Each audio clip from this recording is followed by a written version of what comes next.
Hello students, good morning, good afternoon, good evening. હું Viraj sir આપ સૌ વિદ્યાર્થી મિત્રોનું હાર્દિક સ્વાગત કરું છું DL sir classes YouTube channel.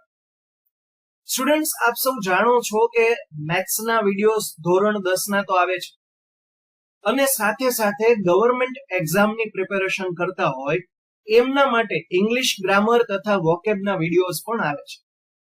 Students, મારે તમને જણાવવું છે કે આ જે વિડિયો છે એ ગવર્મેન્ટ એક્ઝામની પ્રિપેરેશન કરતા હોય એમને તો કામમાં આવશે, પણ સાથે સાથે ધોરણ 9 થી 12 ના વિદ્યાર્થીઓને પણ યુઝફુલ થવાના છે. સ્ટુડન્ટ્સ, આ વિડિયોની શરૂઆત કરું એ પહેલા મારે રિક્વેસ્ટ કરવી છે કે આની પહેલાનો જે વિડિયો મૂકેલો છે એ આપ જોઈ લો, એ પછી જ આ વિડિયો તમારે જોવાનો છે. તો સ્ટુડન્ટ્સ, જેમને આ પહેલાનો વિડિયો જોયો હશે એમને વોકેબ્યુલરી આપણે કેવી રીતે પ્રિપેર કરી છે એનો આઈડિયા હશે કે સૌથી પહેલા જે વર્ડ આપેલો હોય એનું ગુજરાતી, અને ગુજરાતી ઉપરથી શું કરીએ છીએ આપણે એનું વિરોધી અને એનું ઇંગ્લિશ કરીએ છીએ. દાખલા તરીકે સૌથી પહેલા અહીંયા તમને શું આપેલું છે? એક્સેપ્ટ. હવે જે એક્સેપ્ટ છે, એક્સેપ્ટ નું ગુજરાતી શું થશે? સ્વીકારવું. હા, એક્સેપ્ટ નું ગુજરાતી થાય સ્વીકાર. તો સ્વીકારવાનું વિરોધી શું થાય? અસ્વીકારવું, એટલે કે અસ્વીકાર કહી શકો તમે. હા, સૌથી પહેલા એક્સેપ્ટ. એક્સેપ્ટ નું ગુજરાતી શું થાય? સ્વીકારવું. અને જે સ્વીકારવું છે એનું વિરોધી શું થાય? અસ્વીકાર. તો જે અસ્વીકાર છે એને ઇંગ્લિશમાં શું કહેવાય? રિજેક્ટ. ઓકે, તો એક્સેપ્ટ અને રિજેક્ટ આ બે વર્ડ થયા. એક્સેપ્ટ એટલે શું? સ્વીકાર કરવો, અને રિજેક્ટ એટલે શું? અસ્વીકાર કરવો. સ્ટુડન્ટ્સ, આવી રીતે જો વોકેબ પ્રિપેર કરી તો વોકેબના બે વર્ડ તો થશે અને ઈઝી પણ લાગશે. શું? પહેલો વર્ડ કયો છે? એક્સેપ્ટ. એક્સેપ્ટ એટલે શું થશે? સ્વીકારવું. અને સ્વીકારવાનું ઓપોઝિટ શું થાય? અસ્વીકારવું. અસ્વીકાર જે છે એને ઇંગ્લિશમાં શું કહેવાય? રિજેક્ટ. નેક્સ્ટ છે બ્યુટીફુલ. ઓકે, તો બ્યુટીફુલ એટલે શું થાય? સુંદર. સુંદર મામા, હા કે ના? તારક મહેતામાં આવે છે ને. બ્યુટીફુલ એટલે સુંદર. તો સુંદર નું ઓપોઝિટ શું થાય? તો તમે કહી શકો કદરૂપ. શું? કદરૂપ. અથવા તો કહી શકીએ બેડોળ. હા, તો બેડોળ છે, કદરૂપું છે, એને ઇંગ્લિશમાં શું કહેવાય? એને ઇંગ્લિશમાં કહેવાય અગલી. શું કહેવાય સ્ટુડન્ટ્સ? અગલી. તો જો બે વર્ડ ફરીથી અહીંયા, બ્યુટીફુલ. બ્યુટીફુલ એટલે સુંદર. તો સુંદર છે એનું ઓપોઝિટ ગુજરાતીમાં શું થાય? કદરૂપું અથવા બેડોળ. અને કદરૂપું કે બેડોળ હોય એને ઇંગ્લિશમાં શું કહેવાય? અગલી. ઓકે, તો જો અત્યારે આપણે ચાર વર્ડ કરીએ. પહેલું એક્સેપ્ટ, તો હવે તમારે બોલવાનું રિજેક્ટ. એક્સેપ્ટ એટલે શું? સ્વીકાર કરવો. અને રિજેક્ટ એટલે શું? અસ્વીકાર. પછી બ્યુટીફુલ, અગલી. તો બ્યુટીફુલ એટલે શું થાય? સુંદર. અને અગલી એટલે શું થાય? કદરૂપું કે બેડોળ. પછી છે ચીપ. તો ચીપ નો મતલબ શું થશે? સસ્તું. ચીપ એટલે શું થાય સ્ટુડન્ટ? સસ્તું. તો હવે આનું શું આવશે? વિરોધી. મોંઘું આવે કે નો આવે? ચીપ એટલે સસ્તું, તો સસ્તાનું વિરોધી શું થાય? મોંઘું. તો હવે મોંઘાને ઇંગ્લિશમાં શું કહેવાય? કોસ્ટલી કહી શકાય. હા કે ના? ચીપ એટલે સસ્તું, તો સસ્તાનું ઓપોઝિટ મોંઘું, અને મોંઘાને ઇંગ્લિશમાં શું કહેવાય? કોસ્ટલી. પછી નેચરલ. તો નેચરલ નો મતલબ થાય કુદરતી. નેચરલ એટલે શું થાય સ્ટુડન્ટ્સ? કુદરતી. તો કુદરતી નું ઓપોઝિટ શું થશે? કૃત્રિમ. હા કે ના? નેચરલ એટલે કુદરતી, કુદરતી નું ઓપોઝિટ શું થાય? કૃત્રિમ. તો કૃત્રિમ ને ઇંગ્લિશમાં કહેવાય આર્ટિફિશિયલ. શું? આર્ટિફિશિયલ. તો જો આપણા કેટલા વર્ડ થયા? એક એક્સેપ્ટ, બીજો રિજેક્ટ, ત્રીજું બ્યુટીફુલ, ચોથું અગલી, ચીપ, કોસ્ટલી, નેચરલ અને આર્ટિફિશિયલ. એટલે કે આપણે 8 વર્ડ છે અહીંયા પાકા કર્યા. ફરીથી એક વખત રિવાઇઝ કરો. એક્સેપ્ટ એટલે શું થશે? સ્વીકારવું. તો સ્વીકાર એટલે સ્વીકારનો વિરોધી વિચારો અસ્વીકાર. અસ્વીકારને શું કહેવાય? રિજેક્ટ. નેક્સ્ટ છે બ્યુટીફુલ. બ્યુટીફુલ એટલે સુંદર. તો સુંદર નો વિરોધી શું? કદરૂપું. તો કદરૂપું છે એને ઇંગ્લિશમાં શું કહેવાય? અગલી. પછી છે ચીપ. ચીપ એટલે સસ્તું. તો સસ્તું નું વિરોધી મોંઘું. તો મોંઘાને ઇંગ્લિશમાં કહેવાય કોસ્ટલી. પછી નેચરલ. નેચરલ એટલે કુદરતી. અને કુદરતીનું ઓપોઝિટ શું થશે? કૃત્રિમ. તો કૃત્રિમને ઇંગ્લિશમાં શું કહેવાશે? આર્ટિફિશિયલ. સ્ટુડન્ટ્સ આટલું ક્લિયર થયું? તો હવે આપણે નેક્સ્ટ જોઈએ. તો હવે શું છે? એન્શિયન્ટ. જો એનું પ્રોનાઉન્સિએશન, એનો જે ઉચ્ચાર છે એ ખાસ સાંભળજો. એન્શિયન્ટ. તો એન્શિયન્ટ નો મતલબ શું થાય? એન્શિયન્ટ નો મતલબ થશે પ્રાચીન. શું થશે? પ્રાચીન. તો પ્રાચીન, પ્રાચીન નું વિરોધી શું થશે? અદ્યતન કહી શકો અથવા આધુનિક કહી શકો. શું? એન્શિયન્ટ. એન્શિયન્ટ એટલે પ્રાચીન. પ્રાચીન નું વિરોધી શું? અદ્યતન અથવા તો તમે કહી શકો આધુનિક. તો હવે એનું ઇંગ્લિશ થશે મોડર્ન. શું થશે? મોડર્ન. ઓકે સ્ટુડન્ટ્સ, પ્રાચીન. પ્રાચીનને શું કહેવાય? આમ જો, આમ પાકું કરો. પ્રાચીનને શું કહેવાય? એન્શિયન્ટ. તો અદ્યતન એટલે આધુનિક. આધુનિકને ઇંગ્લિશમાં કહેવાય મોડર્ન. તો ફરીથી બે વર્ડ થયા. એન્શિયન્ટ એટલે શું? પ્રાચીન. અદ્યતન કે આધુનિક એટલે શું થાય? મોડર્ન. પછી કમ્પલસરી. કમ્પલસરી એટલે શું થાય સ્ટુડન્ટ્સ? ફરજિયાત. હા, ફરજિયાત છે એનું વિરોધી શું થાય? વૈકલ્પિક. હા, અથવા મરજિયાત. તો કમ્પલસરી નું જો ગુજરાતી ફરજિયાત થતું હોય, ફરજિયાત નું શું થાય? વૈકલ્પિક. તો વૈકલ્પિક છે એને ઇંગ્લિશમાં શું કહેવાય? ઓપ્શનલ. ઓકે, તો બે વર્ડ કમ્પલસરી અને ઓપ્શનલ. તો ફરીથી જો, એન્શિયન્ટ એટલે પ્રાચીન, અદ્યતન કે આધુનિક એટલે મોડર્ન, કમ્પલસરી એટલે ફરજિયાત. ફરજિયાત નું વિરોધી શું થશે? વૈકલ્પિક. તો વૈકલ્પિક નું શું થશે? ઓપ્શનલ. પછી ઇનિશિયલી. ઇનિશિયલી નું થાય શરૂઆત. શરૂઆતમાં આપણે કહીએ ને, શરૂઆતમાં. તો હવે એનું વિરોધી શું થાય? અંતે. અંતે કહી શકાય. તો ઇનિશિયલી એટલે શરૂઆત થાય, તો અંતે એનું ઇંગ્લિશ થાય ફાઇનલી. શું થાય? ફાઇનલી. ઓકે, ઇનિશિયલી એટલે શરૂઆત, શરૂઆતનું વિરોધી અંતે, અને એને ઇંગ્લિશમાં શું કહેવાય? ફાઇનલ. પછી પાયસ. જો આનું ઉચ્ચાર જે છે ખાસ સાંભળજો. પાયસ થાય. શું થાય? પાયસ. પાયસ એટલે મતલબ પાયસ નો થશે પવિત્ર. પાયસ નો મતલબ શું થશે? પવિત્ર. તો પવિત્ર નો વિરોધી બોલો. અપવિત્ર. હા, તો અપવિત્ર ને ઇંગ્લિશમાં કહેવાશે ઇમ્પાયસ. શું? ઇમ્પાયસ. સ્ટુડન્ટ્સ, આટલા વર્ડ્સ ક્લિયર થયા? ટોટલ આપણે જો પહેલા, આની પહેલીની સ્લાઇડમાં 8 અને આમાં 8, એટલે ટોટલ 16 વર્ડ્સ. કેટલા?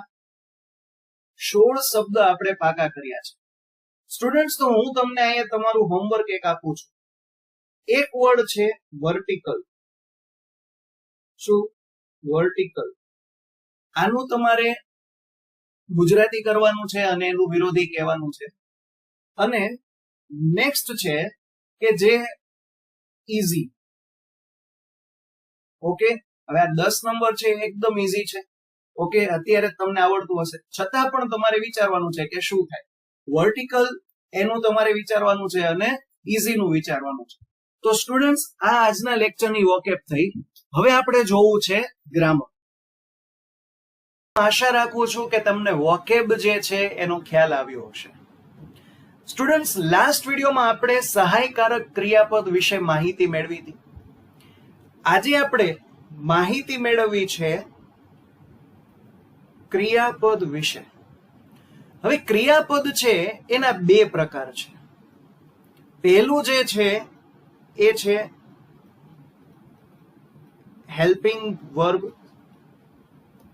એટલે કે સહાયકારક ક્રિયાપદ, જે આપણે લાસ્ટ વિડીયોમાં જોયું હતું.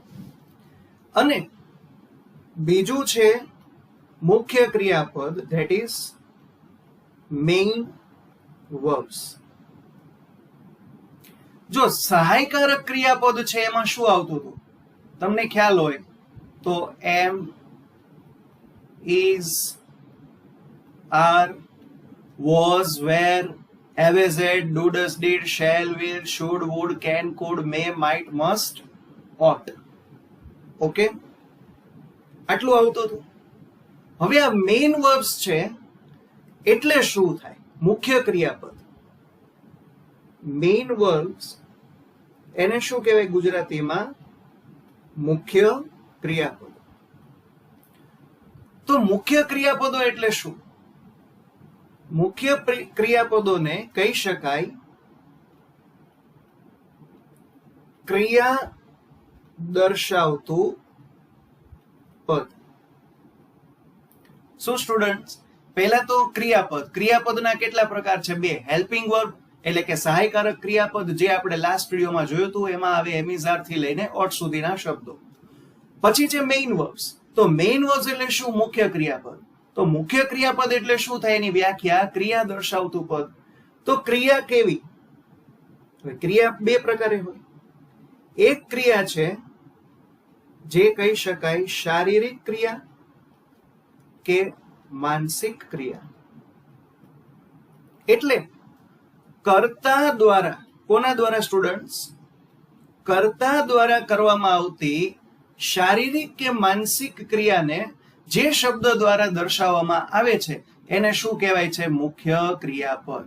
લખવું હોય તો લખજો સ્ટુડન્ટ. શું કે કર્તા દ્વારા કરવામાં આવતી શારીરિક કે માનસિક ક્રિયાને જે શબ્દો દ્વારા દર્શાવવામાં આવે છે તેને શું કહેવાય છે?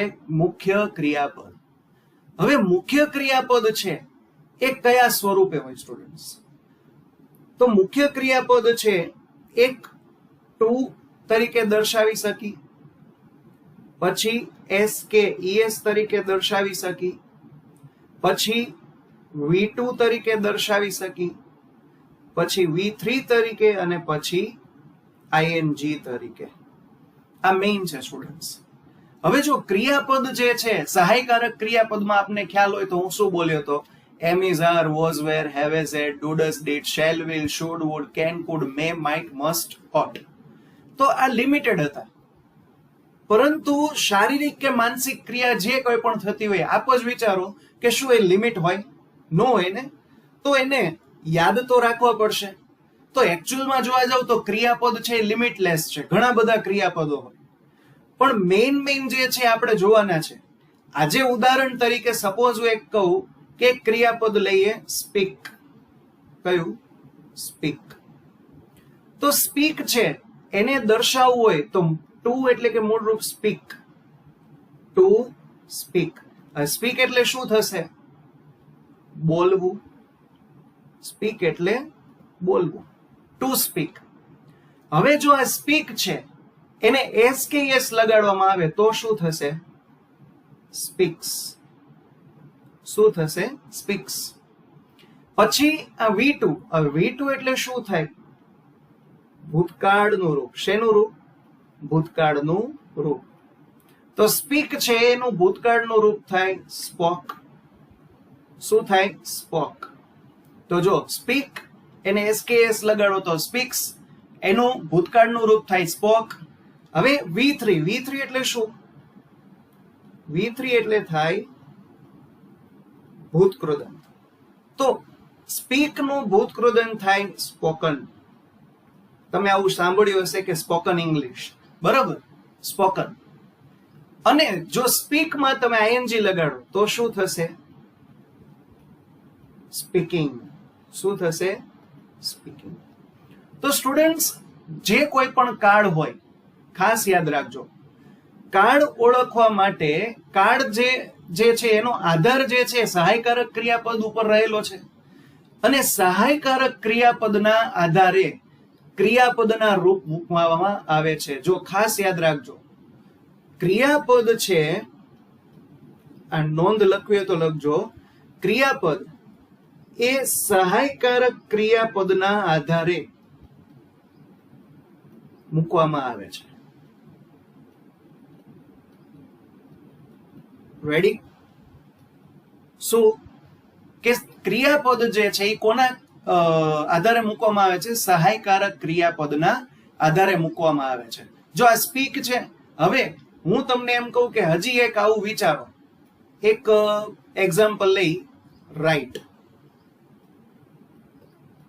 બરોબર, તો રાઈટ છે એમાં પહેલા ટુ રાઈટ આવે. યસ, રાઈટ એટલે શું થાય? લખવું. તો હવે ટુ પછી રાઈટ ને આપણે એસકેએસ લગાડો તો શું થશે? રાઇટ્સ થશે. હવે એનું ભૂતકાળનું રૂપ, તો ભૂતકાળનું રૂપ થશે રોટ. પછી એનું ભૂતકૃદનનું રૂપ, તો એ થશે રિટન. શું? રિટન. અને આઈએનજી લગાડો તો થશે રાઇટિંગ. શું થશે? રાઇટિંગ. તો હવે તમારે સ્ટુડન્ટ્સ હોમવર્કમાં શું કરવાનું છે? આ લખવું છે, મેં જો લખવાનું સમજાયું, પછી સ્પીક એટલે બોલવાનું, તો તમારે હોમવર્કમાં ઈટ આ વિચારવાનું છે. હવે આ ઈટ જે છે એકચ્યુઅલી તમે ધોરણ 8, 9, 10 માં ક્યાંક ને ક્યાંક ભણી ગયા હશો. ઓકે, એક કામ કરો, ચલો હું છે ને ઈટ નું તમને સમજાવું. ઈટ નું ટુ વાળું રૂપ બોલો તો ટુ ઈટ. ઓકે, હવે એસકેએસ લગાડો તો શું થશે? ઇટ્સ. હવે ઈટ નું ભૂતકાળ કરો તો શું થશે? એટ. પછી ઈટ નું V3 કરો તો શું થશે? ઈટન. અને આઈએનજી લગાડો તો ઈટિંગ. હા, અડધું તમારું હોમવર્ક મેં કરી નાખ્યું. બરોબર, તો હવે એમ નામ નહીં જવા દઉં. તમારે શું કરવાનું છે? ડ્રિંક. આ ડ્રિંક તમારે જાતે કરવાનું છે અને કમેન્ટ સેક્શનમાં જણાવવાનું છે. તો સ્ટુડન્ટ્સ, જો આજનો વિડીયો તમને હેલ્પફુલ લાગ્યો હોય તો તમારે શું કરવાનું છે? વિડીયોને લાઈક કરવાનો છે, શેર કરવાનો છે, અને ધોરણ 9 થી 12 ના ભણતા વિદ્યાર્થી હોય કે ગવર્મેન્ટ એક્ઝામમાં જે કોઈ પણ વિદ્યાર્થી ભણતા હોય એમને આ વિડીયો પહોંચાડવાનો છે. સાથે સાથે કોઈ પણ ડાઉટ હોય તો તમારે કમેન્ટ સેક્શનમાં જણાવવાનું છે. ઓકે, તો ત્યાં સુધી વિરાજ સરના આપ સૌને જય માતાજી. તો કોઈ પણ ડાઉટ હોય તો કમેન્ટ સેક્શનમાં જણાવજો. બાકી ચેનલને સબસ્ક્રાઇબ કરજો. Thank you so much students.